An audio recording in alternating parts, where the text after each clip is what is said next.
everybody. Welcome to episode 168 of McRae Live. The date today is Thursday, May the 6th, 2021, 12:06 p.m. Eastern Standard Time. I'm coming to you live from the VoiceMann Studios in Toronto, Canada. How you guys doing? I hope you're doing well. Not a topic today that is going to get a lot of people interested or a lot of views. How come you're not talking Halloween for the 50th time? Because I don't fucking want to. Anyway. No. Look, I saw this.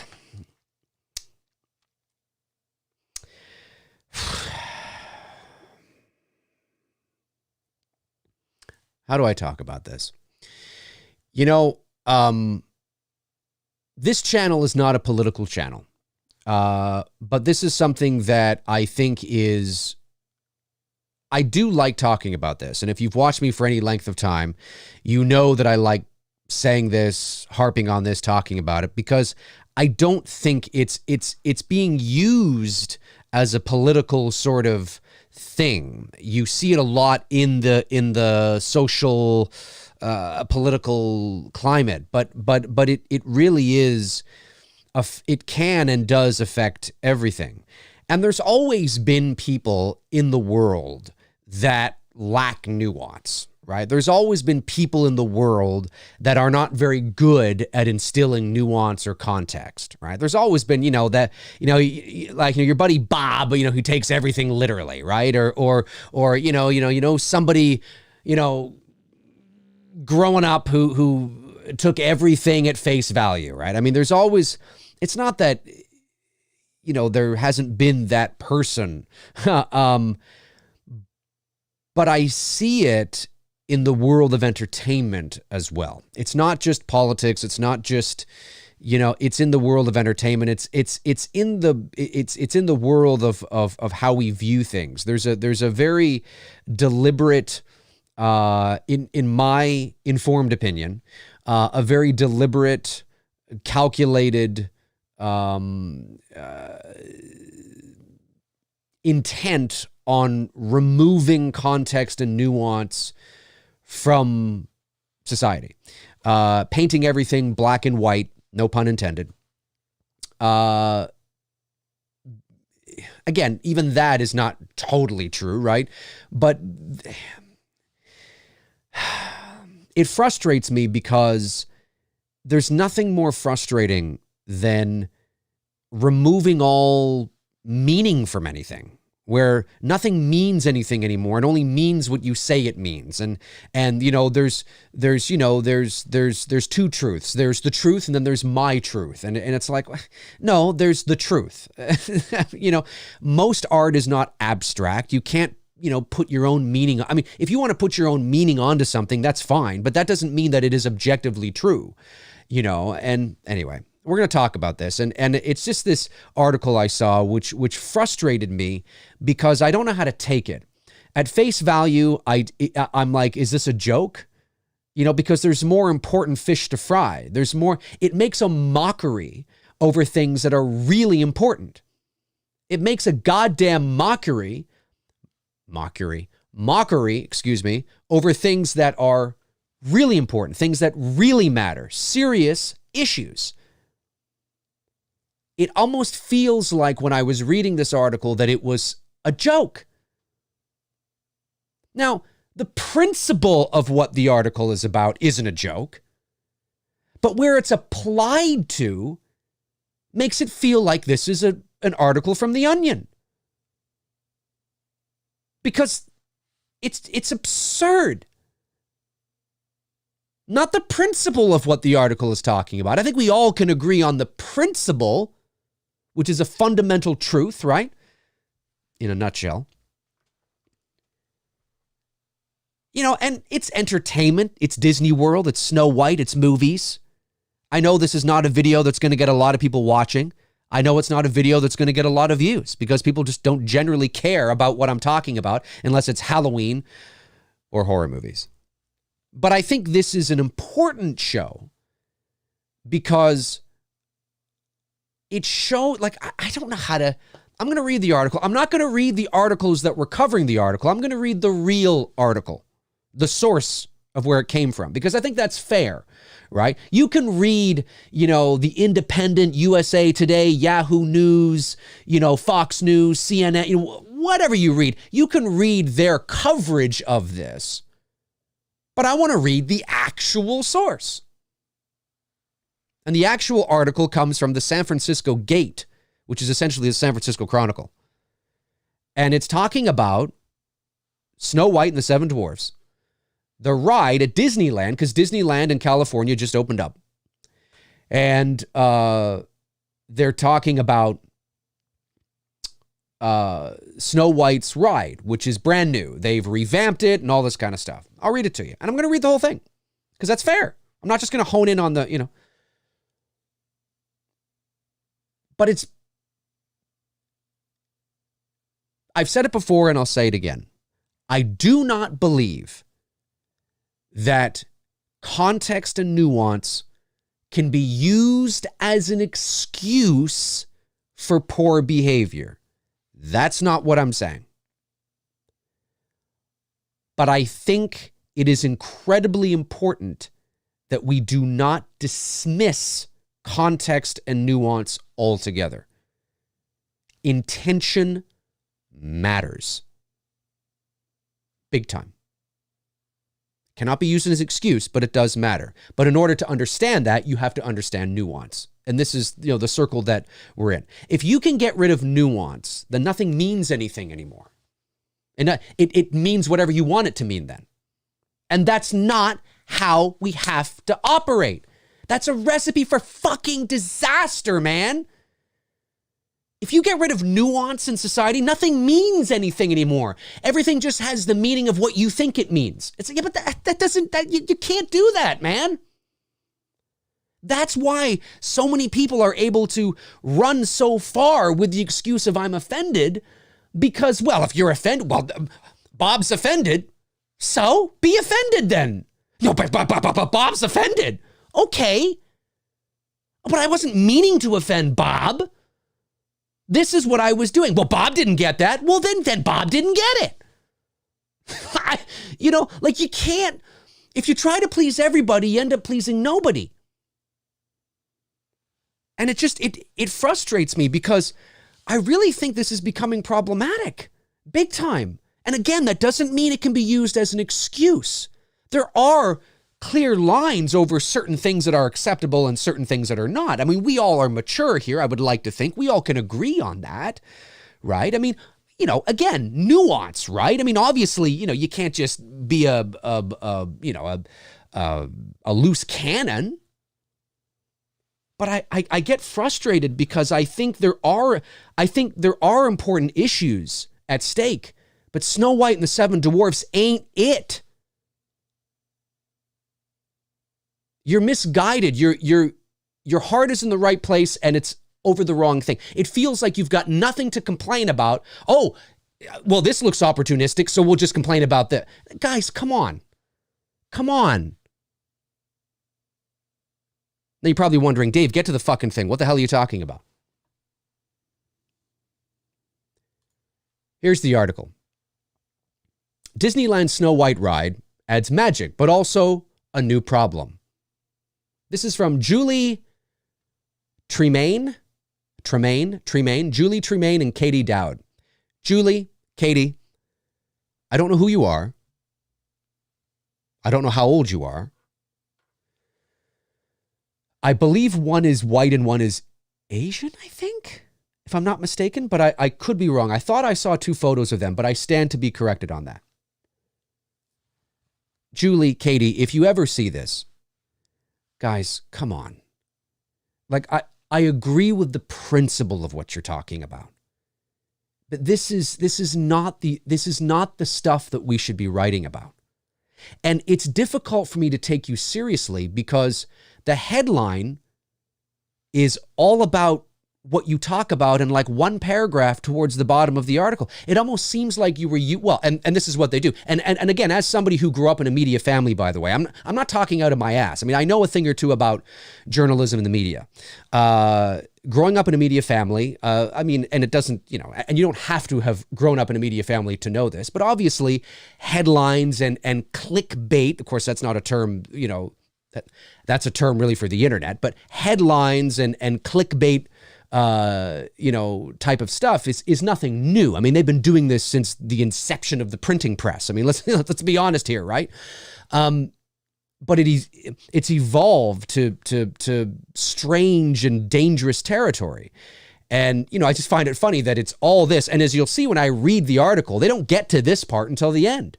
But I'm going to read it because I want you guys to know, to have context. They're giving context to their own argument. That's what Julie and Katie are doing. So it's ironic in some ways. But anyway, here we go. And then we'll talk further about it. It's frustrating.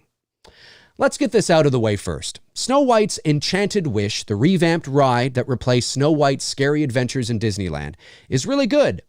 The attraction preserves much of the charm of what originally opened in 1955 at the park's debut, but gives it a more cohesive storyline that's true to the 1938 movie. It also adds in the movie's biggest problem, but we'll get to that in a minute. Disneyland reopened Friday after more than 400 days, and wait times for Snow White's Enchanted Wish were consistently the highest in the park all day, because people were so excited to see something new at the park's opening. Jungle Cruise, which is also getting a remake, is still closed. I think that's Dopey, isn't it? I forget. No, maybe that's... I forget that. I forget his name. Anyway, looks cool. Great work, Disney. The ride, one of Fantasyland's original attractions, got a major upgrade with new audio and visual technology installed throughout, including LED black lighting. I want to say backlighting. LED black lighting, laser projections, new music, and a new animation system. The colors are punched up in a major way, and the new imagery is stunning, especially in the scenes where the Seven Dwarfs are mining for gems. Those scenes are reminiscent of Seven Dwarfs' Mine Train in Walt Disney World's Magic Kingdom, a thrill ride that also includes a similar glittering mine scene. It looks beautiful, it looks like a cartoon come to life. It's awesome. The best part of the remake, though, is that Disney's Imagineer still retained some of what made Snow White's Scary Adventures, which is the previous one, so iconic, namely the scene where the evil queen is looking in her magic mirror and turns around to reveal a terrifying old witch instead. Quote, "You're still going to feel a lot of suspense," Dave Caranci, I think is how you say that, Dave Caranci, manager of creative development at Walt Disney Imagineering, said in a statement shared with SFGATE. Quote, "The evil queen is still there outside the attraction, opening the curtains, but there's a warmer, inviting feel that's drowning you inside. And now it's Snow White's journey." Okay. Oh, 1 second, guys. Hang on. Okay. Sorry. Make sure you're... Where did you go? There you go. Okay. The scary in Snow White's Adventures was a device. Sometimes I want to say divisive. The actual term, I believe, is divisive, not divisive. But anyway, it could be the other way around. The scary in Snow White's Adventures was a divisive tone for a kiddie ride. Some felt it was much too scary for small children, especially because many scenes were very dark and used jump scares. The sight of screaming, crying children exiting the ride was not uncommon, and perhaps was part of the reason Snow White often had some of the shortest lines in Fantasyland. Okay. But for adults, it was the primary part of the ride's charm. It felt oddly incongruous in the light-hearted world of fantasy. The queue had a dungeon scene, an apple that, when touched, crackled ominously. Sorry. Oh yeah, that's right. I want to say cracked. Crackled ominously, and the most abrupt ending of any ride in the park. The evil queen falling to her death with a scream followed immediately afterward by the doors swinging open to the ride's exit below. Talking about the old one, I believe. That's cool. I mean, that looks beautiful. Like in terms of the visual aesthetic, it looks beautiful. And to Julie and Katie, I believe her name is, point, they're not arguing that. They're not arguing that it doesn't look great or not arguing that at all, right? Right? So what was the point of writing all of this? Well, Julie and Katie are giving context. That's what they're doing. That's what you're doing, Julie and Katie. The new ride includes a more comprehensive storyline, but that's also the problem. The new grand finale of Snow White's Enchanted Wish is the moment when the prince finds Snow White asleep under the evil queen's spell and gives her a, quote, true love's kiss to release her from the enchantment. A kiss he gives to her without her consent while she's asleep. Well, she's actually dead, but that's something that, you have to remember. She's not just asleep, she's dead. I mean, if you want to get real technical, right? Obviously, she looks very peaceful and she looks like she's asleep because you don't want to scare the children, which cannot possibly be true love if only one person knows it's happening. Haven't we already agreed that consent in early Disney movies is a major issue? That teaching kids that kissing, when it hasn't been established if both parties are willing to engage, is not okay? It's hard to understand why the Disneyland of 2021 would choose to add a scene with such old-fashioned ideas of what a man is allowed to do to a woman, especially given the company's current emphasis on removing problematic scenes from rides like Jungle Cruise and Splash Mountain. Why not reimagine an ending in keeping with the spirit of the movie and Snow White's place in the Disney canon? But that avoids this problem. Still, with the twinkling lights all around and the gorgeous special effects, that final scene is beautifully executed, as long as you're watching it as a fairy tale, not a life lesson. And that's the end of the article. Now, cat hair there. As you can clearly see, 98% of this article has nothing to do with what the headline was about. Now, that's deliberate. That's on purpose. They put that problem at the bottom of the article. This is not rocket science. You don't have to, I'm sure you can, you don't have to have grown up in a media family and understand how media works necessarily to be able to connect these dots. You put a headline in the article, you talk about what the headline is further down the page towards the bottom. People do it in videos all the time, right? If you're watching movie news, the headline of a movie news, video is something to catch your interest, but generally speaking, the host doesn't talk about that until 30 minutes into the show. And that's to keep you watching, right? That's on purpose. It's all psychological. This is nothing new. But 97% of this article has nothing to do with the headline or the problem that Julie and Katie have. It's Julie and Katie, right? I just want to make sure I'm not... Julie and Katie, yeah. It's all about, what it looks like, the history of the ride before, the changes, the differences between the two rides. That's what it's all about. And then they get to the part all the way down here where they have the problem. The new ride includes a more comprehensive storyline, but that's also the problem.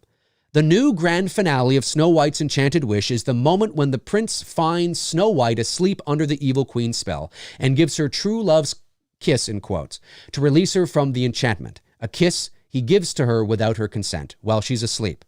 She's not asleep. She's dead. She cannot give consent because she's dead. And this is the problem I have with this article. This is an embarrassing article, Julie and Katie, and you should both be ashamed of yourselves. And this is why. Because the whole article has nothing to do with this, it feels like, and this could be the truth, and shame to your editor as well, this reads like an afterthought. Your major point reads like a fucking afterthought because the vast majority of the article has nothing to do with it. And it feels like you just tossed it in there. I don't even know whether you believe that or not. This feels like it was intentionally done to get people like me to do videos. And that could very well be the reason. right? Why isn't the whole article, why haven't you, and maybe you have, I stand to be corrected, maybe you have. In fairness to Julie and Katie, I don't know who they are. I've never read an article from them ever. I don't read San Francisco Gate. Why would I? I'm in Toronto, Canada. But this reads like an afterthought, especially when you get to the bottom where you say, still, with the twinkling lights all around and the gorgeous special effects, that final scene is beautifully executed, as long as you're not watching it as as long as you're watching it as a fairy tale, not a life lesson. Julie and Katie, who the hell is watching this as a life lesson? It's Snow White and the Seven Dwarfs. And why aren't you drawing, if you really want to get technical here, why aren't you writing an article about the use of the term dwarfs? Because last time I checked, I think that was problematic. Where's your article about that? Oh, I know why. Because you've instilled nuance and context. And I haven't seen this movie in a long time, but as far as I can remember, Snow White is dreaming of having a prince like Prince Charming. I even think she uses the words charming in like a song she sings, or it's like her wish one day to have a prince who's charming, and a wish and a wish and a wish. And her wish is fulfilled because he saves her life. He's not leaning over, groping her and making out with her. Now I know what you're going to say. Well, a kiss is a kiss, and it's not consensual. Yes, but this is where society needs to instill nuance and context. This is not a college dorm rape scene. This is not a party where, two people are hanging out in a room and the guy starts to get touchy-feely and the girl doesn't want it. That's not what this is, Julie and Katie. Come on. The fact that it's a mockery, this article. It's ridiculous. The principle of what you're talking about is so important. We all can agree to that. It's so important. And it's stuff like this that makes me roll my eyes and go, you devalue because then you get everybody talking about it like this. And it takes away from the real problems. You're misguided. Your heart's in the right place, but this is not it, ladies. This is not it. This is a fairy tale.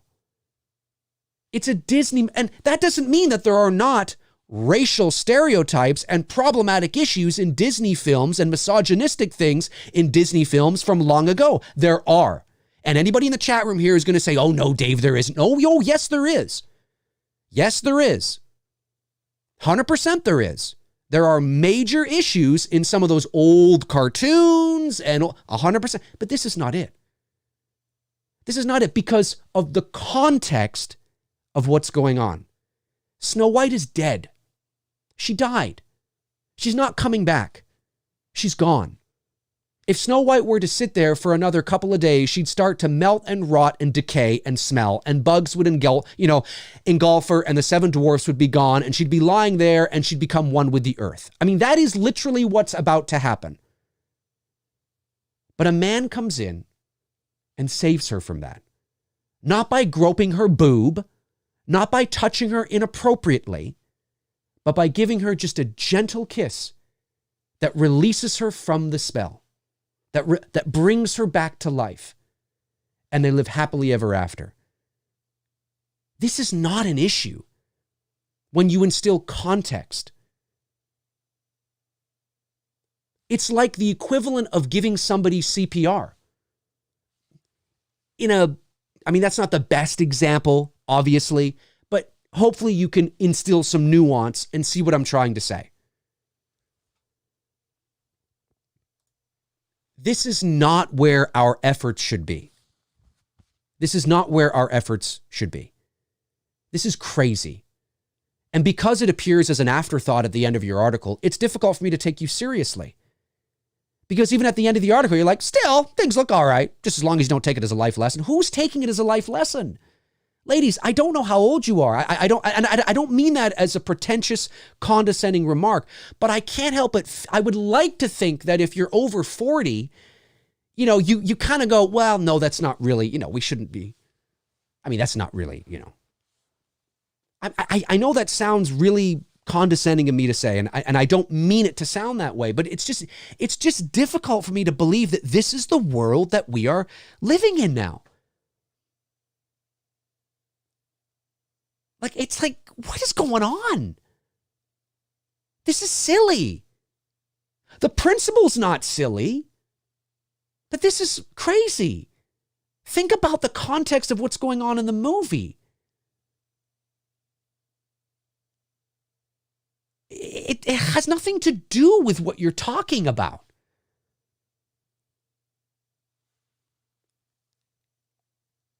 And that's the problem. When you remove context and nuance, anybody can just apply any meaning to anything and have a problem with anything, and everybody's got to take everybody so seriously all the time.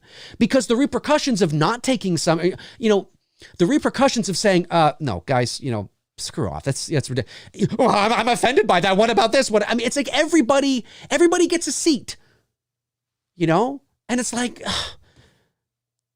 we have to be able to make choices and say, this matters, that doesn't, and this is why. It's not about just explaining it away. It's not about using context and nuance as an excuse. It's about being able to say, this is why it's important. This is why it isn't important. I think it's important that we focus on this and not focus on that. And if somebody says, well, that's not good enough for me, well, then it's not good enough for you. Seriously, and I know this sounds like a crazy thing to say, but I just don't understand how some people are going to make it through life. If everything is problematic, or you need to be steering the wheel, and, it's like some of the best things in life happen spontaneously when you take your hands off the fucking wheel and you just let things happen. That doesn't mean that we have to put up with things, racist things, misogynistic things. I'm not saying that. I'm just saying that I think there are more important fish to fry than the ending of Snow White, which is not even remotely close to perpetuating what you're insisting that it could be. It's not. And I can't help but think that Julie and Katie know that. Come on, ladies, you're not dumb. Come on, seriously? You write this whole article, which is about the differences between, the rides, and then you throw that in at the end, almost like just to get a fucking rise. And if that was the reason why you did it, fuck you. But here I am talking about it, right?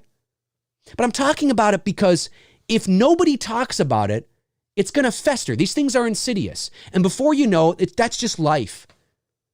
There is no context anymore. It doesn't matter. Everybody gets the same equal say. And what do I mean by that? Well, I mean in the sense of there are people that are informed, there are people that are not informed. And I think we should pay more attention to those who are informed. It's just frustrating. It's frustrating because I see it, it's one thing if it was just in politics, because I don't care about that. I've said that many times in this channel. I'm not left, I'm not right, I'm more of a centrist because I do believe that the answer to most things is in the middle. A little bit of column A, a little bit of column B. But I'm not heavily into politics. I don't care. I just can't be bothered because of the tribalism identity of it all. It's just so toxic and I just can't even be bothered. I can get too emotional over it. So I don't fucking care. But it's seeping into every area of our life now. And whatever happened to discussion, conversation, listening to people, fighting misinformation with information? If somebody comes forward, whether it's about, the coronavirus, whether it's about politics, whether it's about entertainment and movies, whatever it is, if somebody comes forward and says something is fact and somebody else is like, I don't think that's fact, well, then they counter that with more information, right? That's what you do. You have a discussion, you have a conversation. I know certain people in my life that are of a different ethnicity than me, that are, a different culture than me, that are so like that in terms of being open and willing to communicate and listen and have a conversation. And it's so great. It doesn't mean I'm right. It doesn't mean they're right. Sometimes I could be right. Sometimes they could be right. and it's so wonderful to be able to have that. But this nonsense, it's like when people scream out that you're, that you're a certain, well, I don't want to go down that road. Julie, Katie, I'm disappointed. I don't know you, but I'm disappointed because what you're talking about here is a real issue, but this is not it. And it reads to me, again, because you put it at the very end of the article, it's an afterthought. So if you wanted the article to have any sort of, I don't believe you. I don't believe you. You've done a terrible job at making me think you actually care about this. Because if you actually cared about it, you would focus on the real shit. And maybe you have. Maybe there are many articles you've written apart together that talks about, rape culture and consent. And maybe you have, to be fair, right? I don't know. So if you have, or if anybody knows they have, you reach out to me, you comment below. You're not going to do that. But if you have, that's fair. But then that's where your focus should be. It feels to me like it's a slow news day, and this is something you care about. It's your passion, bringing social justice to this kind of thing, which is fine. And you haven't had anything to write about for a while, and then you see an opportunity because you were at Disneyland. You're like, oh, did you notice that he kind of kissed her without her consent? That's a little strange. Let's write an article about that. Let's do that, Katie. Come on. It's like, guys, come on. There are Disney movies that are problematic. This isn't it. Context, nuance is so important. Like I said, it's not an excuse, but we can't get rid of it. And I can't help but feel like there is this wave of people trying to deliberately just get rid of all of it. So I could say something and somebody could cancel me because they just didn't like what I said. And I say, well, no, I didn't mean it like that. I meant it like this. Doesn't matter what you meant it like. Doesn't matter. I took it like this. And because I took it like that, that's my truth and it means that to me. Wait a minute. You can't do that. Because like I said, then nothing means anything. And that's not the way, man. It's not the way. I'm going to tell you right now, if you watch The Mandalorian, they always say, this is the way. Yeah. Well, that same guy would be saying, this is not the way. This is not the way. We can't do that. Oh, it may all be fun and dandy now, and maybe like, oh, we're canceled. Oh, yeah. Fast forward 50 years. Then what? These things are insidious, man. You have to be able to discriminate, not in that way. I'm talking about against what is and what isn't. We have to understand the difference, know the difference. That takes a certain level of maturity. It takes a certain level of objectivity. It takes a certain kind of person. And that can be very difficult to do because we're very emotional and everyone's high, But man, I can't help but see articles like this and think this has got to be a joke. I would never have written this article. I would have been embarrassed. And maybe they don't care. Maybe that was the point. Maybe it's deliberate. Just to keep shit like that out there. Because there's some things I see and I'm like, what? That doesn't make any sense. Do you not know it's not like Snow White was lying there taking a nap and some guy was, hiking through the forest. Whoa.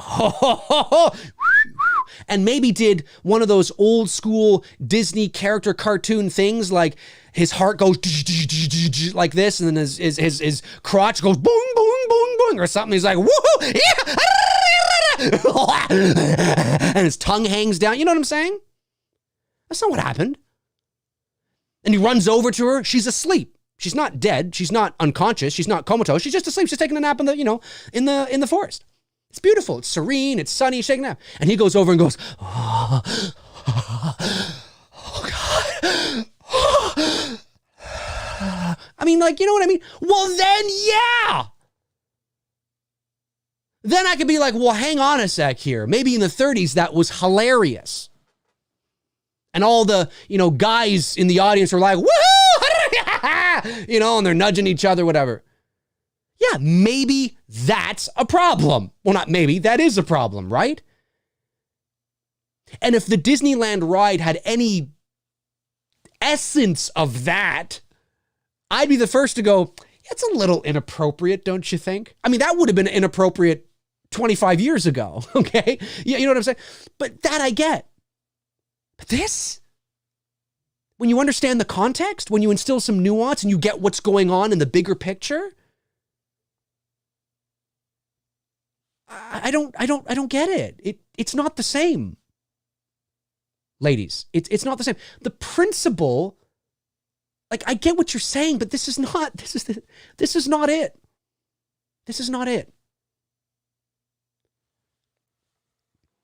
I'm all for having conversation and listening to each other and really listening. I've learned a lot over the years about certain cultures and how they're perceived. And it's been an amazing journey to be able to understand those things and see it from certain people's perspectives and things like that. And the fundamental truths of those types of things, whether it's racism or, misogyny, sexism, I mean, tons of stuff. It is all real. It's not like those things don't exist. They do exist. Of course racism exists, 100%. Profiling exists. Absolutely profiling exists, right? All these things exist, and they are all problematic. But I can't help but feel like it's just, there's too many broad strokes that are painted. You take a paintbrush and you just paint it all blue or paint it all gray. And it's like, well, hang on a sec. That's not how you have to treat it like Disney has treated this new ride, this new Snow White ride. You treat it, you build a picture, and building a picture is nuanced because you have to paint certain things in certain ways and certain this and do this, and this to bring a more clear picture to life. You can't just paint everything with broad strokes. And I can't help but feel that it's like that. And I know it sounds like, in case you're just joining me, like I'm talking about politics and all that kind of stuff, because that's where you see this the most, but it's in entertainment. I mean, Disney's ride here, it's in entertainment. It's in fandom. It's how fandom, see films, or how everybody thinks this, that, and the other, whatever. It's all over the place. And the internet has been a great tool, but man, it's given a lot of people, it's given a lot of people who have no business talking about what they're talking about it. And I don't say that, it's not like I know everything either, I don't. But I say that because I see so many people in every space talking about shit, thinking they know what and they don't. They have no idea what the fuck they're talking about. They just haven't a clue. And this is just not it, ladies. It's frustrating to me. It's frustrating because,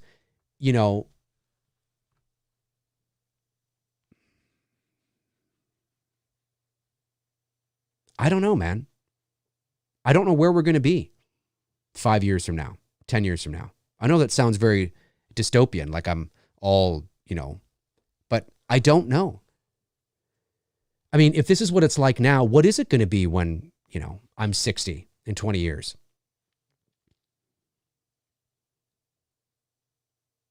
There are real issues out there. There are real problematic issues out there. But when you write an article about Snow White and the Seven Dwarfs, now Prince Charming didn't wait for Snow White's consent. So, it's like, well, what was his option? His only option was to let her die, because it was his kiss that was going to bring her to life. And it's not like it's a make-out kiss with tongue. It's just a peck. And she wakes up and it's like, oh my God. And there's her prince. It's just, it's a beautiful story. It's not like, Jesus, man. You should be ashamed of yourselves. If you're not being satirical And it's not like this article was written that way. But if you're dead serious, Julie, Katie, take a step. This is not the way. This is not the way. This is ridiculous. You need to focus your attention on real problematic issues with dudes that rape women. Okay? Dudes that literally, like, issues and situations. If you have your heart and your soul set on bringing light to that kind of thing, which I think is a wonderful thing, by the way. Kudos to you if you want to do that. Focus on the real issues. Snow White is not saying that it's okay for men to just walk into the middle of a forest and kiss a woman. That's not what it's saying.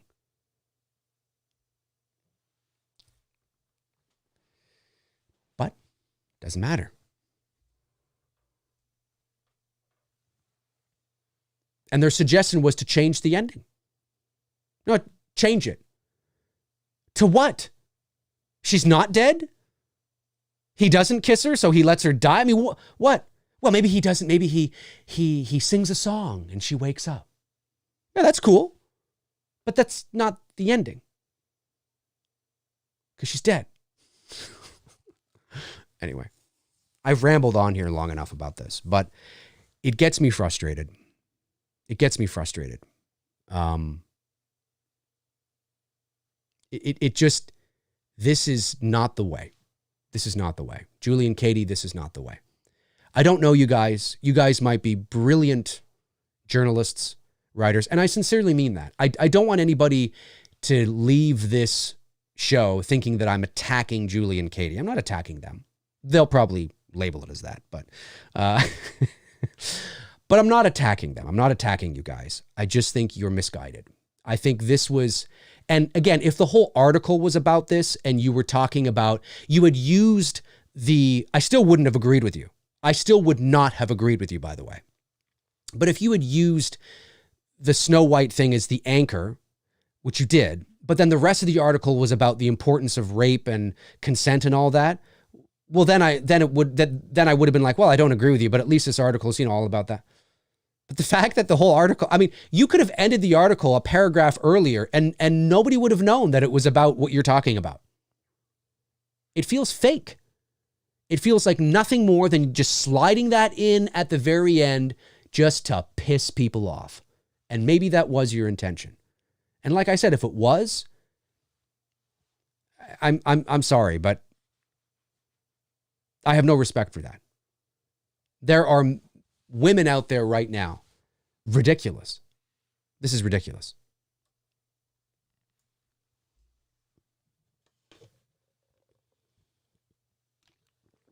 Anyway, if you're watching after the fact, comment below and let me know your thoughts. Keep your comments civil and mature, please. Do not attack Katie and Julie. Don't stoop to that level. I would assume that all my viewers have a higher IQ than a doorknob. Let's not do that, okay? But you are free to let me know your thoughts if you wish. But let's keep it civil and mature, because that's the way. That's the way. That is the way to listen. And I've listened to you, but it doesn't make any sense. I think you're misguided. You may disagree, which you likely will, but I believe you are misguided, and I've given you several reasons as to why. I think there are more important things. Take that passion that you have for this subject and focus it on the real issue. And let's be honest, if you're going to write an article about the problem with the kiss, why didn't your article address the problem with referring to the dwarfs as dwarf? I mean, I couldn't go out onto the street and call somebody who's 2'5", hey, there's that dwarf. That would be a problem, wouldn't it? Wouldn't that be a problem? So why is it okay now all of a sudden? Why aren't you saying, I think it should be Snow White and the Seven Small People? Is that what you're saying? Oh, I know why. Because there's context and nuance around it, right? Anyway, as you can see, this frustrates the hell out of me. It frustrates me because it's like, I think the reason why it frustrates me more than maybe the average person is because I'm a communicator. And I don't just mean on this YouTube channel. I've only been doing this for like 4 years. I mean, I've had the channel again, like I said, for years and years and years, but doing this kind of thing for 4 years. But my job is a communicator. I'm a voice actor. That's what I do. That's my day-to-day job. That's my full-time job. I've been doing it for 20 years. So for a living, I communicate for a living. I've done speeches. I have stood up in front of people. I've been a keynote speaker at events. It's what I do. I communicate. I love talking and communicating and listening. So when I see such absurd things being said, it frustrates me because I want to communicate. I want to get on here and I want to talk and I want to say, guys, this is not, and it's frustrating that we're living in a culture now where it seems like there is no communication. It's just this. Labels. They're just labels. And if you do this, you're gone. Or if you do that, that's not right. Or you're canceled or this. Or it's like, and again, there are things that are this takes nuance, right? Of course, there are things that are unforgivable. And if you say it, you should be canceled. And it doesn't matter what you say. Do you know what I mean? But because there's no nuance and context, everybody can cancel anybody for anything they just don't like. Or can write this or do this. And it's so frustrating. It's frustrating. I know there are those that don't believe a cancel culture exists. It does exist. It is. It is real. It's not but again, understanding nuance, you have to understand nuance to be able to separate the both. There is a consequence culture, yes, and there is a cancel culture. For example, somebody like Harvey Weinstein wasn't canceled. Let's get honest here, right? I mean, he wasn't canceled. I mean, that's consequence. That's not cancel. But there are certain people that you're like, well, wait a minute. Like what? Like, I could say something on here that's problematic or somebody just disagrees with and can be like, Dave's canceled. Like, what the fuck? You like, get out of here. I'm too old for that shit. I'm nearly 42 years old. I'm all for consequence and accountability and speaking and communicating and working through problems and listening and understanding and, hugging it out. And I'm all for that, but I'm not for this totalitarian, because you just didn't agree with me or something like that. You know what I mean? Like that's not fair and it's not right. And, like I said, it frustrates me a lot as a communicator because there's a lot of things I want to communicate and I take a risk every time I even talk about this, and I hope and I put faith, not that kind of faith, but I put faith into my viewers. I hope that my viewers are smart enough and mature enough to understand nuance and context. And even if they disagree with me, can go, well, I understand what Dave's saying. Like, I understand why he feels that way. And I do that because I need to communicate. Because it takes away from the real issues, the real problems. Man, there's real problems out there. And now we're talking about Snow White and Prince Charming's kiss? Like when Susie Q's being raped down the hall? Like, come on, man. It's crazy. It's crazy. Anyway, let's see what you guys are saying. Appreciate your patience and bearing with me as I discuss this. Matthew Ferresi sends in a $4.99 super chat, says, absolutely insulting to real sex abuse survivors and victims of real discrimination. You hit the nail on the head again. Thanks, Matthew. And I agree with that. Yeah, I agree. Excuse me. I agree. I don't think I'm going back. I know there's a couple other super chats. I don't agree, with doing this. It's insulting. There's real issues out there. And this is not it. And the article wasn't written as satire, but it feels like it. It feels like it because it's an afterthought. It's just kind of there at the end of the article. It feels antagonistic. It feels just sneaky and sly and disingenuous. So Katie and Julia, if you're watching, if you ever see this again, I don't believe you. Not because I don't think you really do, but the article doesn't do anything to, I would have more respect for you if the entire article was not about the differences between the ride before and the ride now. But I know why you're saying that, because you're setting up context, right? Well, I implore you to instill the same context, because you clearly have the ability to instill context. I implore you to instill that for the actual movie and the depiction itself. DJ Dream ENT, I think that means entertainment, $4.99. Thanks, buddy. Says, hey, Dave, you and Wham got me through the off time in between classes in college and through building an additional bathroom at my new house. Quality. Well, thank you very much, buddy. I appreciate that. Yeah, the Wham guys are awesome. So I'm glad that we were able to get you through building your new bathroom. That is awesome. Tom Buckingham sends in £5. Thanks, buddy. Says, hey, Dave, if theaters offered a triple feature in October, H78, H18, H Kills, would this be something you'd be tempted by? Oh, sure. Yeah, of course. Of course. I don't know if I would, though. I'm not generally somebody that goes to the movie theater to watch things like that. Although I might, because I've never seen Halloween on the big screen, the original. I've never seen it on the big screen. So that might be interesting.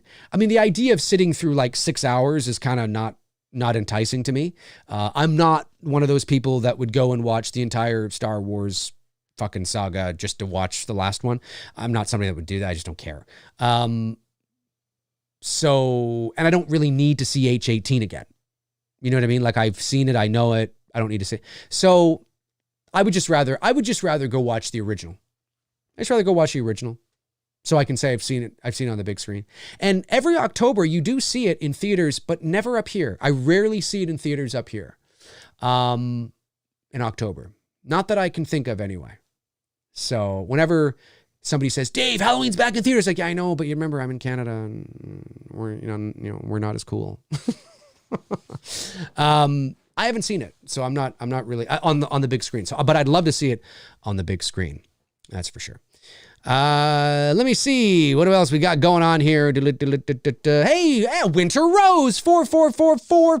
Wait, 4444. There we go. I got it. Got all your fours. It says, honestly, if anyone can watch Snow White's kiss and see something diabolical in it, then that's on them. They need to look inside themselves and ask why they're seeing that. Well, it's a good point. It's a good point. And, again, it's the context, right? I mean, I could understand if some loof idiot walked into the woods and she was just taking a nap and they do the old, Disney kind of, misogynistic kind of thing with the heart beating out the chest is like, it clearly was like, yeah, it doesn't really read too well today, and he's not he's a cartoon, but he's not like a cat or a dog or whatever, where it's kind of funny. He's a man, right? So it's almost like, ooh, that seems a little too real maybe. And he goes over and he starts touching her leg and he's like, oh, she's so hot. Like, I mean, then you're like, yeah, like, I think we all here could be like, yeah, I don't think we should do that. You know what I mean? For obvious reasons, right?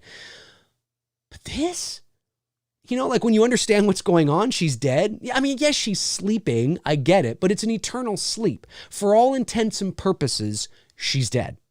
Okay? And if she were to continue to lie there, her body would shut down. She'd be, begin to decay and she'd die. Like, I mean, this is just what's going to happen. So he comes along and he's like, he's her savior. It's just it's innocent. It's sweet and innocent. That doesn't mean that a man can just go up and kiss any woman she wants on the street or when she's sleeping in bed. It doesn't mean that. And you've got to go through incredible mental gymnastics to be able to equate the two.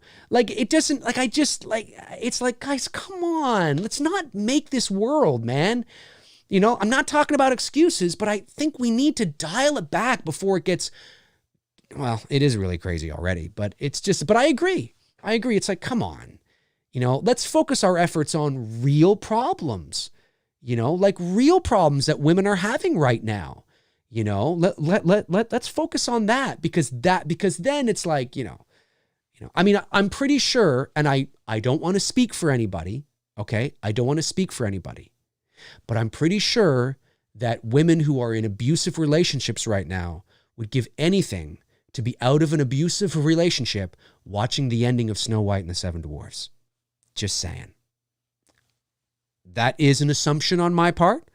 There very well could be women out there who also agree that the ending of Snow White and the Seven Dwarfs is extremely problematic and dangerous to our children. I recognize that. There could be women out there that believe that. But me personally, I think it's misguided. I think your heart's in the right place. But like I've said, Laha, or is it L-A-H-A? Oh, wow, forgot. It's in children's lit. The original tales are covered and sometimes there are strange sexual activity going on. Yep, that's true. Disney sanitized it. So maybe that's what they're talking about. Well, if that's what they were talking about, then they failed miserably at making that equation or that connection, excuse me, because that's not what they're talking about. Nowhere in that article do they draw the conclusion for the ride because they're talking about what they see in the ride and they're talking about what's at the end of the movie. And you are right, by the way, L-A-H-A, Laha, is absolutely correct. That when you learn about the original stories, not the Disney, films, but when you learn about like the original stories, there's a lot of those, a lot of those stories are very dark, can be very misogynistic, sexual. Oh yeah, for sure. 100%. You are absolutely correct. But I don't believe, and I did not interpret that is what Julie and Katie were talking about. Because if it was, now, they did talk about the problematic history of Disney, that's true, but they did not make the connection to the current beef that they had. They're talking about Prince Charming kissing Snow White at the end of the ride, at the end of the movie. Okay. You know what I mean? They needed to write a longer article, and maybe that would have been a better article, right? Start with that, talk all about that, and then, hook it with the, you know what I'm saying? Not that I still would have agreed with it in terms of the ending of the ride. But no, you are correct. But I did not interpret it that way at all. Not at all. Jace Bales, is it Jace? J-A-C-E Bales? Sends in $4.99. Thank you, buddy. Says, I'm an It's Me, Billy contributor. Amazing. First time chatter. Amazing. I love the horror film talk. Amazing. But I really can't stand you, Dave. No, I'm just kidding. I really appreciate discussion on important topics like this. Well, thank you, Jace. I appreciate that. I'm not a political channel. You're never going to see political punditry on this channel. It's just not what I want this channel to be. But every now and then, there are certain issues that seep over into the world of entertainment, and I do like to address them and just let people know where I stand. And I want to believe that I've been very mature and clear and engaging and inclusive in my thoughts. I do have my own thoughts. I have my own opinions, and I'm very strong on those. But never at any point in time would I make fun of somebody for not feeling that way. Like, I'm not making fun of Julie and Katie. I've said on many occasions, it's difficult for me to take you seriously because it seems so strange to me why you'd focus on that. But at the same time, I believe they're misguided. I don't know them. They could be amazing people. Could sit down and have a coffee with them. Well, I wouldn't have a coffee because I can't stand coffee. But have a conversation with them, and maybe they're amazing women, amazing, incredible women. They could very well be. But this is just an article that I'm like, what? No. I don't think you've got it right here. I really don't. And if I was the editor, I would have said that. I would have said, guys, I can't run this.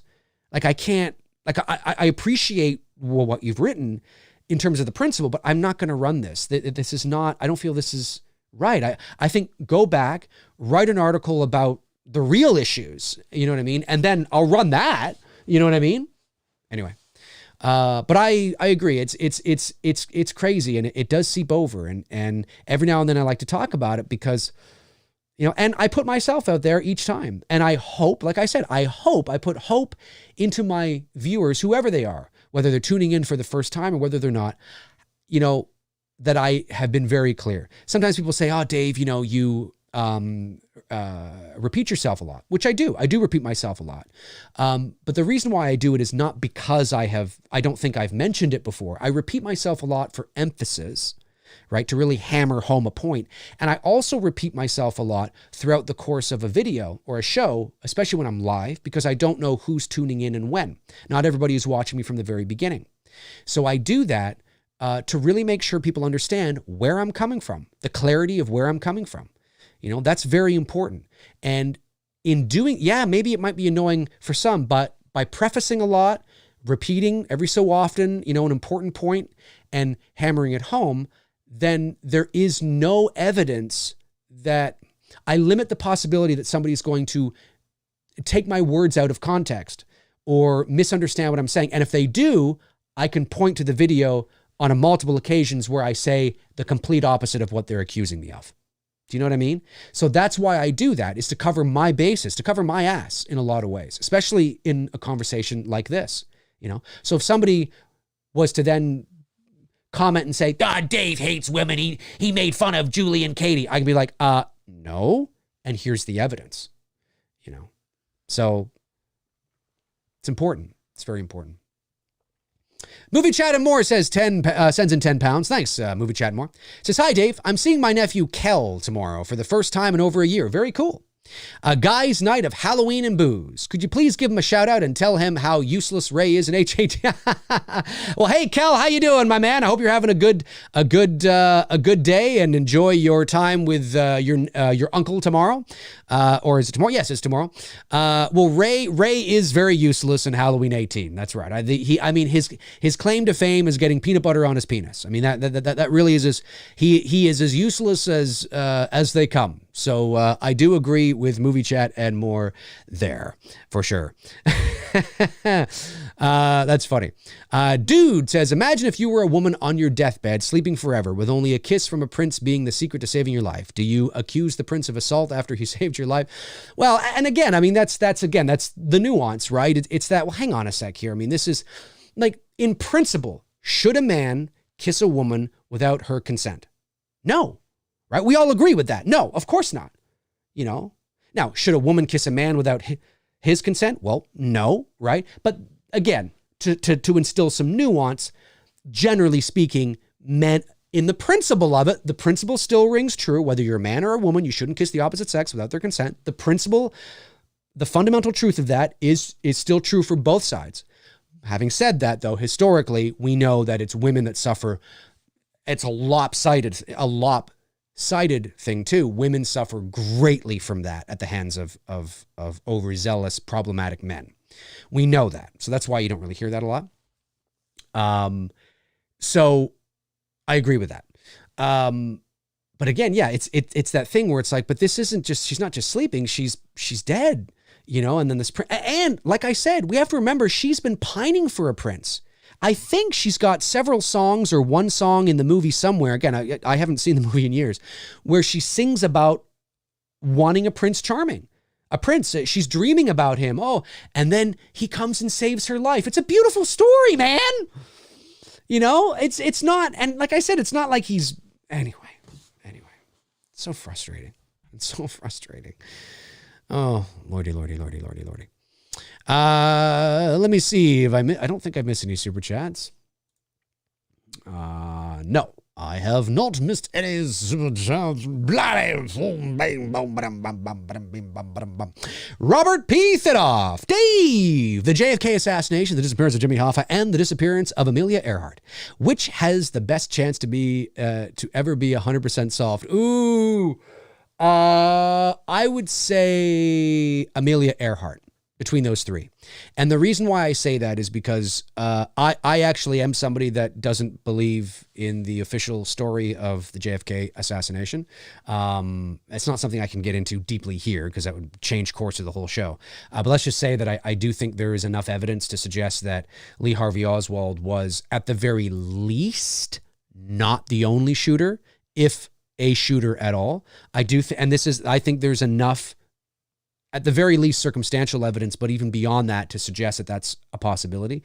But because there is so much at stake, and you're dealing with, you could be you're dealing with the government, potentially the mob, things like that. No way. There's just too much.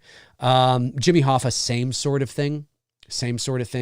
Amelia Earhart, though, what would, I mean, although there is evidence to suggest that they think she crashed on an island or something or close to it and was brought to the island. And I don't know if there's any political ramifications for knowing the truth about Amelia Earhart.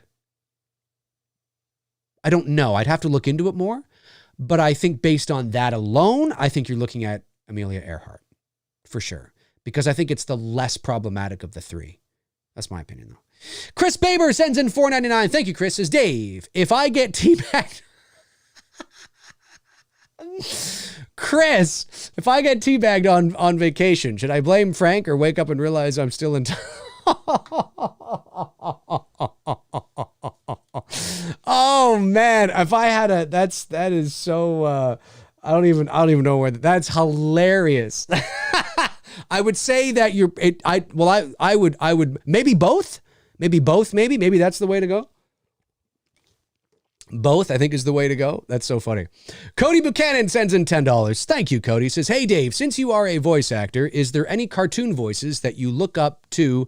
And if you got the chance to do a voice of a cartoon, what would it be? Well, I've actually done voices on cartoons, not like major major Disney cartoons or anything. I have, here's the thing with me. So before I answer your question, most of my life as a professional voice actor has been in the world of commercial narration and movie and game trailers. So commercial and promo, narration, and trailers. That's where the bulk of my work has been over the last 20 years. So when it comes to my portfolio, I have a very thick portfolio of commercials and narration and movie trailers and game trailers and network promos and all that kind of stuff, right? I've shared some on my social media. I mean, I could be sharing one every day, but I don't want to get annoying. So I bust one out every now and then on like a Throwback Thursday. So I had a very, very big, thick portfolio in that. I then made the decision about 4 years ago. I had done some animation, some small stuff, but I wanted to do more animation. So I landed a agent in Toronto. I have two agents. I have one for the commercial promo and all that side. And I have one for animation, Jude Foster at Foster Talent. Hello, Jude. How are you? Nice to see you. And I discovered, which is really cool, that Lynn Griffin, who played Claire in the original Black Christmas, also has Jude Foster as her voiceover agent. So I thought that was kind of funny. It was a small world that we had the same agent. And I wanted to focus on animation with Jude because she gets a lot of animation through her agency. And so that's what I've been doing. So I've done, actually, I have, I think it'll be online, probably not till Christmas. There's a show, I don't know is it a show or a movie? I guess it's a movie, maybe an hour long, whatever. I play a bunch of characters in that. I did stuff for Fireman Sam, the English dub version of Fireman Sam. I've done stuff for a show called Doki, and I've shared it on my social media. If you follow me on Facebook or on Many Things Dave McRae, I think I've shared something there before. I'll share it again. So I have done animation. I've done quite a few cartoon characters now, but you're talking about the big ones, you know what I mean? I would say that the short answer to your actual question is no, there aren't any cartoon characters or any voices that I look up to, but I will say that I would love to be able to do my favorite Looney Tunes character is Daffy Duck. I love Daffy Duck, and I would love to be able to do Daffy Duck. And I've said it before, I'll say it again. I do mean it. I just am so busy I haven't got a chance to do it. I want to try and get Eric Bauza on the show. Eric is a fellow Canadian. We haven't talked in a long time. We do follow each other on Twitter and Facebook as well. He is an Asian Canadian from Toronto. He is the current voice of Bugs Bunny and Daffy Duck. And he lives in LA with his wife and his kid. He's a hilarious guy. He's my age. Really, really nice guy. Extraordinarily talented. And I would love to get him on the show and talk. Being a fellow Torontonian, I mean, that we could talk about that too. But I'd love to get him on and talk. He's a sweetheart of a guy. And He's the new, he's the new voice of Bugs and Daffy. He's the voice of Bugs and Daffy in the Looney Tunes HBO Max series. He's the voice of, I don't think he's doing Bugs, because there's a few people that do it from time to time. I think Jeff Bergman is doing Bugs in Space Jam 2, I think. But I do know that Bowser's doing Daffy in Space Jam 2, I think. And so, yeah. I would love to be able to do, any of the Looney Tunes, would be amazing. You know what I mean? Like there's some characters that I can start with a base point on, right? Like, your Yosemite Sam was, just kind of down here like this, you know what I mean? Now that doesn't sound anything like Yosemite Sam, but that's, that's the starting base point is down here. So that's where I would go as my foundation and then work it, to get there. It's like Marvin the Martian, right? He's up here like the freeze Earthling. Yes, that's the way it is. Well, that's not exactly a Marvin the Martian impression, but that's where I would go. That's where I would go as my base point to then start filling out, right? When it comes to Daffy, though, and Bugs, man, those are tough. Those are tough. But if I could, like how Bowser does it, oh my God, if I could talk, I'd be talking like that all the time. I'd fucking do a whole show as Daffy Duck. Because in case you didn't know, Daffy Duck is my favorite Looney Tunes character. Like I said, I love Daffy Duck. He's amazing. So yeah, that would be my my answer to that. Thank you for the question. Really appreciate it. Let's see. Chris Baber follows up with great topic and show. Thanks, buddy, for the super chat. Was expecting a different outcome from those watching, but everyone seems to be on par with the topic. Kudos to the chat room. Yeah, I think so too. I understand that if I'm not doing a Halloween vid or a show, whatever, I understand that people may not tune in, but we have almost 100 people here and I just think it's important. I like expressing my thoughts and I just hope I just don't want to lose sight of the things that really matter, because this isn't really it's not so much about preserving things like problematic things. It's about where our focus should be. That's really what it's about, and I'm sorry. I just don't agree that the ending of Snow White is a problem. I just don't. I just don't, and if people want to call me a misogynistic piece of shit for that, well, that's your problem. That's your problem. I'm too, and I'm not old. Like I said, I'm only 40. Well, I'll be 42 in a couple of weeks, but I'm too old for that. I'm too old. Like, I don't want to deal with that. That's just nonsense.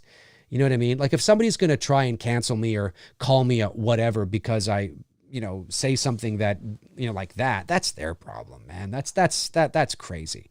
There's more important fish to fry. That's ridiculous. That's ridiculous. You know what I mean? Harvey Weinstein was somebody who abused power.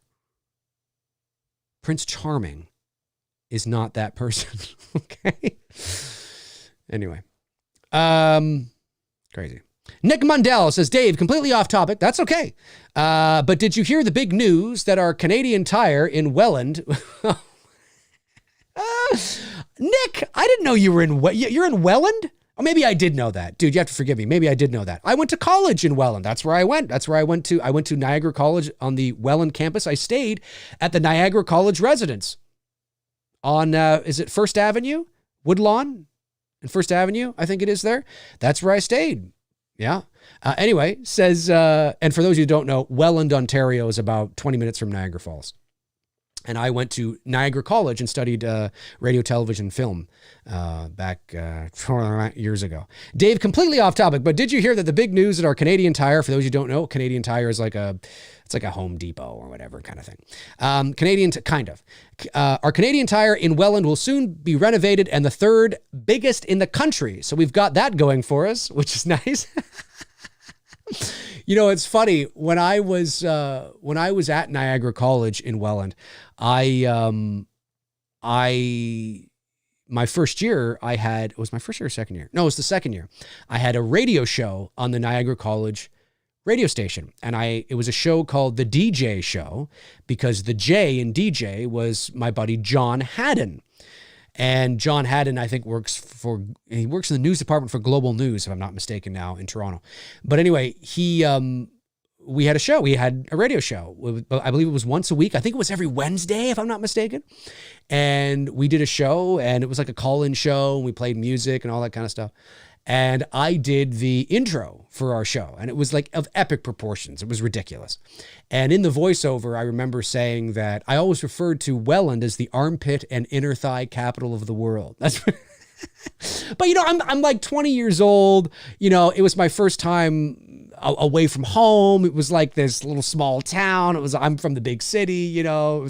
It was meant to be endearing, obviously. I did like Welland. I met some good friends there.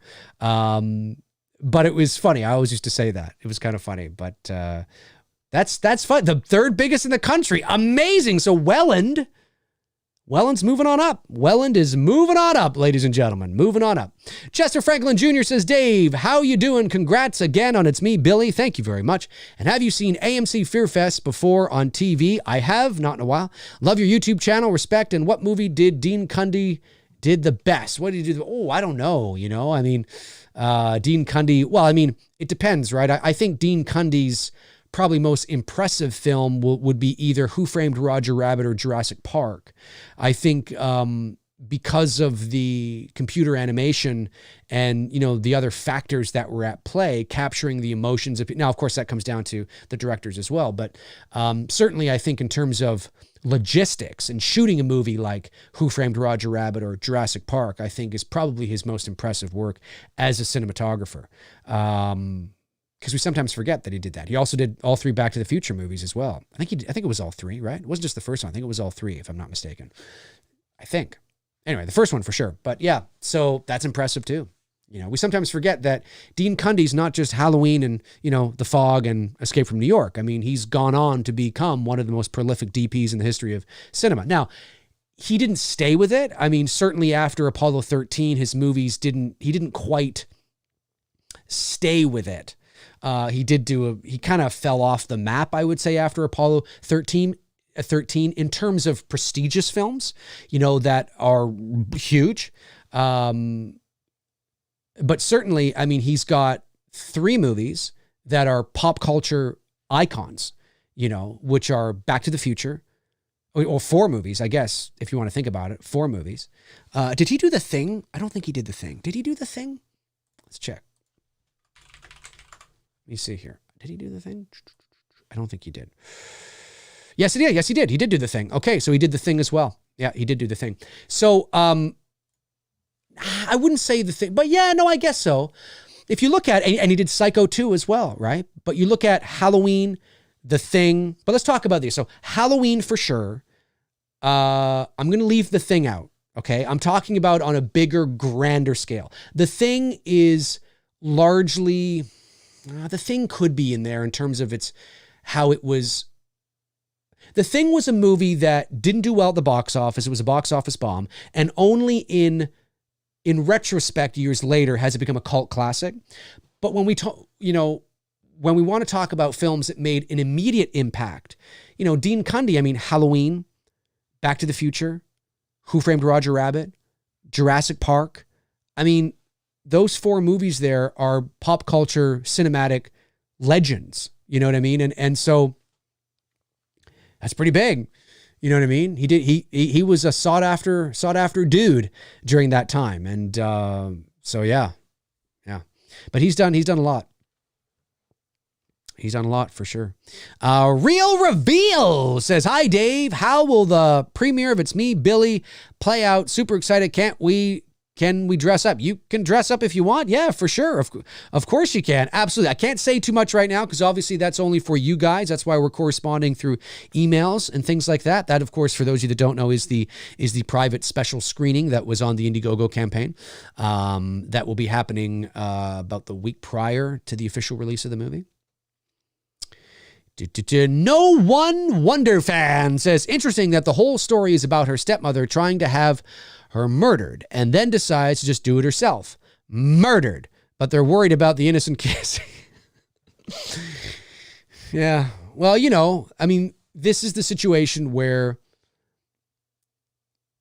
we live in a world where there is one of the most frustrating things is when you piggyback and pick things that fit the narrative, whatever that is, that you want to exploit or that you want to get a rise out of, right? And that can be problematic. You know, you have to be very careful. That I think the thing that bothers me the most, and I should have said this earlier when there was more people, and who knows who's going to make it to this point, but I've said it before and I'll say it again and I'll continue to say it. It's the lack of consistency. You know, I'm all for, I mean, I may not agree with things. I may not agree with everything. Well, actually, I don't. I know I don't. I don't agree with everything that is cancelable or, you know, whatever the case is, right? But if you're going to do it, like just do it, you know, just fucking do it. So it's the yo-yo effect. You know, it's the 1 minute this was okay, and now it's not. No, it is. No, it's not. Well, now maybe no, it's okay. Well, you know what, now that I'm thinking about it, I think, you know what, don't worry about it. Well, actually, you know, then it's that shit. You know, it's like, God, stop. Either it is or it isn't. You know, and what I mean by that is it's a lack of consistency. Now, I'm somebody that believes there's nuance in there, right? And we can't do the it is or it isn't. But I'm at a point where if the world is just going to do that, well, then just, you know, like you can't 1 minute say that, like you brought up that, well, the very innocent, sweet kiss that's saving her life is very problematic. But the dwarfs and the fact that her stepmother wanted to murder her, well, that's okay. Now, I think it's fine because I understand the context of the bigger picture of the story, right? I get that it's a story and we understand this, right? But that's how ridiculous it is that, well, if you're going to have a problem with something like that, why don't you have a problem of something equally as innocent and ridiculous like this, that society is saying you should have a problem with? Like, you can't have your cake and eat it too. You know, like it's the lack of consistency, you know, which is why we have nuance and context, is so we can understand, you know, these types of things. Not excuses. I said it before, I'll say it again. We cannot use context and nuance as an excuse to just say whatever the fuck we want. And, you know, and then we yell, you know, context. No, you can't be a piece of shit, a racist piece of shit, and then just, you know, context. No, you can't do that. But there are situations where the other side isn't great either. It's just crazy. It makes me sad. It makes me sad, especially in the world of art, too. You know what I mean? Jonathan Ball says, Dave, ever see the movie Malevolence? Yes, 2004. A boy who cannot feel pain is kidnapped by a crazy cult family. They made a sequel where the killer is in it. No, for some reason I was thinking of the other Disney movie, Maleficent or whatever. I think that's what it is. That's what I thought for a minute you were talking about. No, I haven't seen it. Sounds interesting though, Jonathan. Thank you for the recommendation. I will. I'll check that out. That does sound interesting. Frank Riker sends in a $5 super chat, says, for the sexy consensual kissing MFers in the chat. Thank you very much, Frank. Really appreciate that. Really do appreciate that very much. Thank you. Let's go here. What do we got? The Smoky says, Dave, with this cancel culture happening, do you think in the future it could become where older films and new films get more censored for our best interest? Yes, I do. I think that is already happening. The thing that, if you want to, here's what I say, okay? And I do believe this. I'm okay, at least right now. Now, this can change. I can be swayed either way. See, that's the great thing about being somebody who doesn't get caught up in the identity of anything, or does their best not to. I mean, listen, I'm human as well. I am okay with putting a disclaimer in a thumbnail or at the beginning of a movie, an older movie, that may be problematic today in its themes, its, you know, the way people are projected to be, situations, you know, the way people are depicted. there are issues. Okay.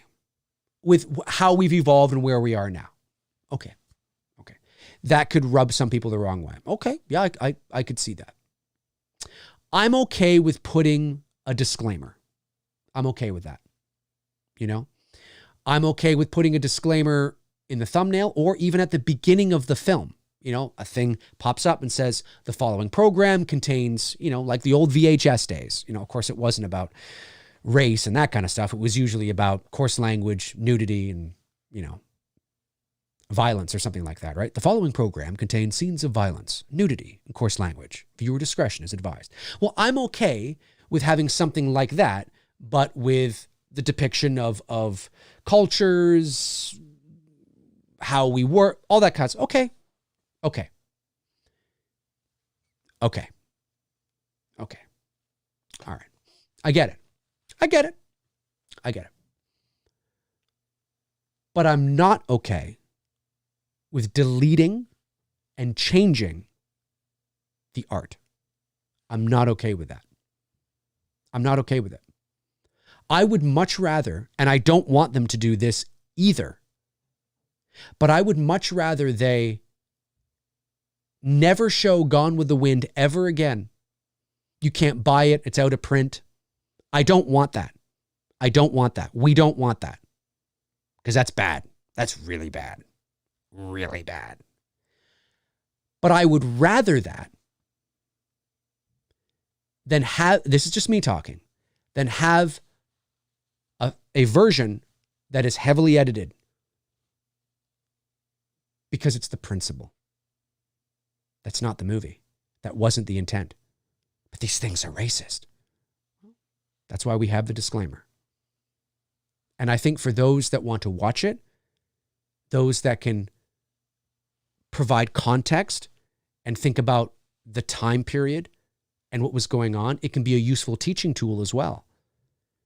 Nobody, at least you shouldn't watch a movie from the 1930s or 40s or 50s and think that it's how we are today. No more than people that are going to watch, no more than we watch Halloween and think that that's how teenagers talk. No, in the 70s, teenagers were saying things like groovy. Are teenagers today saying groovy? No. Again, I'm using a light example to make a point, right? You watch movies, old films, within their context. At least you should. So I am okay with having a disclaimer. I understand that. Doesn't affect me, doesn't affect the movie, but it lets those who may be offended, those who may have issues, know. And then at that point, if you continue to watch, that's on you. The onus is on you. We warned you. We told you. This may be offensive to you. And you watched. Now you have to take responsibility for it. We're not your parents. We're not going to coddle you. This is the art. This is the movie from that time period. It's the principle. It's the principle. It's the principle. That's how I feel. Thank you, Frank. I'll go back and see if we can get it here. Troy Grubb sends in $4.99. Thanks, Troy. Says, 100% agree with you, Dave. Would love to see you and Wham collaborate again in the future. Hope you're having a great day, Dave. Love you, buddy. Well, thank you very much, Troy. Appreciate that. Yeah, myself and the Wham guys will definitely hang out again for sure. We definitely will. I don't know when, but we definitely will for sure. Mike and Jay are great dudes. For sure. All right, folks, that's going to do it for me here on episode 168 of McRae Live. Thank you to my wonderful moderators, Frank Riker, Tab of the Shore, Darren Sands, and Chris Baber for doing what you guys do, keeping the chat room flowing. And thank you to everybody in the chat for being mature and polite. And it's amazing. It's amazing to see you guys just, having real conversations and being able to communicate, and just listen to each other. One of the best sayings in the world, and I'm going to paraphrase it because I don't think I'm going to get it directly, but it has always stuck with me as a communicator, is one of the, we need to do more listening to hear. It's something like most people just listen to respond, not listen to understand. And we need to do more listening to understand, because when you're in a debate or when you're having a conversation with somebody, usually what's happening is because you're all fired up and you're so emotional that you're not really listening to them to understand them. You're listening to them, just waiting for them to finish so you can go, well, nah, kind of thing, right? And that's what we have now. Nobody is listening to understand. And just because you understand doesn't mean that you are necessarily agreeing with everything they said.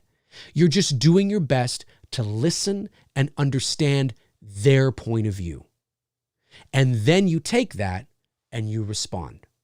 And we need to do more of that. But most people don't. Most people listen to respond, not listen to understand. And we need to do more of that. You guys are amazing. You know you are. If you're going to comment below in the comment section, keep it civil, keep it mature, keep it cool, and let's show that, you know, intelligent, mature conversation can actually be had in a comment section. You know what I'm saying? Guys, you're amazing. Have a great rest of your Thursday. And in the meantime and in between time, I will talk to you guys soon. Alrighty. Cheers.